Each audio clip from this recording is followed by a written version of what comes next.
इंदिरा संत यांच्या मृदगंध या ललित लेख संग्रहातून विनोदाचे करुणाष्टक. काही महिन्यांपूर्वी वर्तमानपत्रात माझ्या वाचनात आले की डोंबिवलीला विनोदी साहित्य संमेलन साजरे झाले आणि तेही पहिलेच. वाचून मला एकदम खूप बरे वाटले. जे साहित्य आपल्याला आवडते त्या साहित्य प्रकाराच्या लेखकांबद्दलही आपल्याला आदरभाव असतो, प्रेम असते. मग साहित्य आणि त्या साहित्यिकांचा गौरव झाला असे समजले की मन सुखावते. माझे असेच झाले. मी विनोदी लेखन करत नाही, पण मला बोलण्यात विनोद आवडतो, थोडाफार करताही येतो. विनोदी साहित्य वाचायला तर मला खूप आवडते आणि दुसऱ्यांनी केलेला विनोद समजतोही. स्त्रियांना विनोद कळत नाही असे म्हणणाऱ्यांची एकदा मुलाखत घ्यावी असे वाटते. विनोदी साहित्य हे इतर साहित्यापेक्षा वेगळे असते. ते इतर साहित्यापेक्षा शिष्ट नसते. ते एकदम आपल्याशी खेळीमेळीच्या पातळीवर येते, आपलेसे होते. इतकेच नव्हे तर क्षणभर सर्व विसरून जायला लावून उल्हासाच्या गारेगार हिरव्यागार हिरवळीवर घेऊन जाते. विनोदी लेख वाचताना आपण हसत असतो, खदखदा असतो. हो, खदखदाच. लहान मुलासारखे खो खो हसणे हे कृत्रिम असते. त्यात हसण्यापेक्षा मी हसतो आहे ही जाणीवच फार असते. विनोदाला ही मीची जाणीव मंजूर नसते आणि ही खदाखदा हसण्याची वावटळ शरीरात सुरू झाली की सगळा साठवलेला पालापाचोळा उडून जाऊन मन कसे स्वच्छ प्रसन्न होते. पण असे निरामय साहित्य सर्व जगातच फार कमी प्रमाणात निर्माण होते.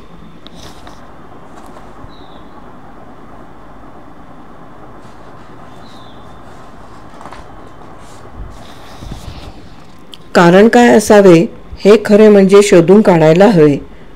आत माझ्या बासनात काय हे बघितले तर हे असे: जगातील विनोदी लेखक P.G. वुडहाऊस आणि चार्ली चॅप्लिन.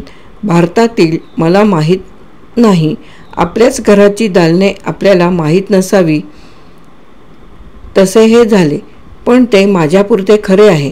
मराठीत पु ल देशपांडे, शकुंतला परांजपे आणि लोककथेत कुणी महाभागाने लिहिलेल्या जावयाच्या गोष्टी आणि बालांच्या लोककथेत एक कथा, एक होती ऊ, अर्थात हे माझे बासन. आपल्याकडे विनोदी साहित्य कमी याचे मूळ मला वाटते आपल्या संस्कृतीतच आहे. मोठ्याने निर्मळ हसणे आपल्या संस्कृतीत बसत नाही. रवी वर्मा यांच्या लक्ष्मीच्या चतुर्भुज विष्णूच्या मुखकमलावर विलासणारे स्मित आणि रावणाच्या पुतनेच्या हास्याचे अक्राळविक्राळ दर्शन ही दोनच हास्ये आपल्याला माहीत असताना महाराणी द्रौपदी मयसभेत एकदा हसली, खानदान सोडून जरा मोठ्याने हसली, दुर्योधनाच्या झालेल्या फजितीला हसली आणि त्या हास्यातून कुरुक्षेत्राचे रणांगण निनादले. म्हणूनच म्हणते, विनोदाने आलेले हसू आपल्या संस्कृतीला परवडत नाही आणि संस्कृतीचे रक्षण करणे हा स्त्रियांचा जन्मसिद्ध हक्क आहे. हे जर खरे तर स्त्रियांना विनोदाचे वावडे असते असा त्यांचा समज करून देणे हे एका मनुस्मृतीचे एक कार्यच नाही काय? रामदासांनी म्हटले आहे ते काही खोटे नाही. मग त्या म्हणण्यामागे त्यांचा हेतू कोणताही असो. त्यांनी म्हटलेले आहे, टवाळा आवडे विनोद. हे खरेच. प्रत्येकाच्या मनात जसा पाडगावकरांसारखा एक जिप्सी दडून बसलेला असतो तसा प्रत्येकाच्या मनात एक टवाळखोरही दडून बसलेला असतो. हा टवाळखोर जाणून घेणे हे सोपे काम नाही. त्याला मनाचे मोठे धाडस लागते. नुसते जाणून घेण्यापेक्षाही तो शब्दांतून उभा करणे हे तर महाकठीण. विनोदी लेखक हा एक महान टवाळखोर असतो. जे टवाळी करण्यासारखे आहे ते नेमके हेरणे आणि त्याला आनंद स्वरूप देणे हे तो करत असतो. म्हणूनच या साहित्य प्रकाराचे लेखक असे नवसाचे असावेत. 72 रोगांवर जसे एक औषध तसे दैनंदिन व्याप, ताप आणि विवंचनांवर उतारा म्हणजे विनोदी बोलणे. काल रस्त्यात मला एक मैत्रीण भेटली. तिला सिव्हिल हॉस्पिटलच्या बाजूला जायचे होते. निघाली होती वडगावहून. मी म्हटले, किती उन्हाची इतके लांब निघालीस? बस घे ना गं. ती 2 पावले पुढे जाऊन मग मागे वळून मला म्हणाली, कशाला ग बस आणि बीस? आपला 11 नंबरचा टांगा जकास आहे बघ. असे म्हणून ती मोठ्याने हसली. खर्चाची विवंचना तिने किती गोड करून घेतली. आपण पुष्कळदा अशा अनुभवांतून जातो. माझेच सांगते, मुले शिकत होती बाहेरगावी त्यावेळची गोष्ट. मुले दिवाळीच्या सुट्टीत घरी यायची. दिवाळीला खूप तऱ्हेचे फराळाचे करायचे. मुलांना दिवाळीचे असे चांगले कपडे घ्यायचे. छानसे पॅन्टचे कापड आणि सुंदर साडी. पाडवा, भाऊबीजेला बासुंदी जिलेबी करायची असे बेत करायचे. हे सारे मनात असायचे. पण आपली मूठ नेहमीच उघडी, त्यामुळे तोपर्यंत तिच्यातून बरेच काही सांडून जायचे. स्पेशल कापडाऐवजी धडोतीचे लेंगा शर्टाचे कापड दिवाळीचे म्हणून घ्यायचे. जिलेबीऐवजी शिरापुरी मसाले भात पानावर वाढायचा. खूप दारू सामानाऐवजी 4-2 फटाक्यांच्या माळांवर भागवायचे. ही खंत फार लसणारी. मन मऊ होऊन जायचे. पण जेवण झाले की तोपर्यंत पोस्टाने आलेले दिवाळी अंक उघडायचे आणि त्यातील विनोदी लेखांचे सार्वजनिक वाचन सुरू करायचे. या आनंदासाठी आमच्या चंदूचा चिक्कोडीचा मित्र अरोबा, प्रोफेसर अरविंद वामन कुलकर्णी अरोबा आलेला असायचा. मग पु ल, शकुंतला परांजपे, मिरासदार, शंकर पाटील यांचे लेख वाचता वाचता हसता हसता मनातली खंत कुठे पार नाहीशी व्हायची. किती छान दिवाळी गेली असे वाटायचे. ही आपली म्हणजे मोठ्यांची गोष्ट झाली. लहान मुलांचे लहानपण म्हणजे सुख थोडे दुःख फार असेच. त्यांच्या अतृप्त इच्छा, त्यांचे हिरमोड, शिक्षणासारख्या बाबतीत त्यांची गुलामी, काय न काय. बाळपणी वेड्या वाकड्या नकला, जरा मोठेपणी आपल्या मास्तरांबद्दल लेले पालखीत बसले, परसाकडला गेले तिथेच मेले असे हास्य कल्लोळांचे शेपूट असणारे अनुप्रासावर आधारित विनोद. मग जावयाच्या गोष्टी, हे सारे अभिनयापासून विनोदी साहित्यापर्यंतचे प्रकार त्यांचे मन टवटवीत ठेवायला त्यांना मदत करतात. ही विनोदाची पहिली जाणीव अगदी लहानपणी चालायला येण्यापूर्वी मुळात निर्माण झालेली असते. ज्यावेळी या मुलाच्या पोटातून आवाज करत वारा सरतो तेव्हा ते जरा दचकतेच. हे काय झाले हे, अशा भावनेने चटकन सभोवती पाहते. सगळेच हसण्याचा बेतात. मग अशी कशी गंमत झाली ही, या विचाराने तेही हसू लागते. आपली न समजणारी फजिती सांभाळून घेण्यासाठी ते हसते. कोणा छायाचित्रकाराने हा क्षण टिपला असेल तर आपल्याला कळून येईल. ते हसू हाच विनोदाचा पहिला अंकुर. आणखी एक बालकथा. एक होती ऊ. आमच्या रमाला ती गोष्ट अजून आठवते. ती आम्ही दोघींनी मिळून सांगायची.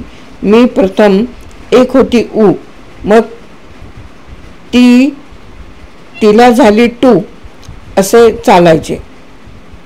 शेवटचा स्फोट मात्र तिनेच करायचा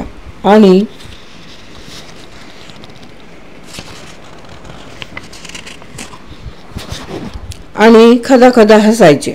मायलेकीचा संवाद या तंत्रावर उभी राहिलेली ही कथा मंत्राने मात्र आकाशाला पोहोचली आहे.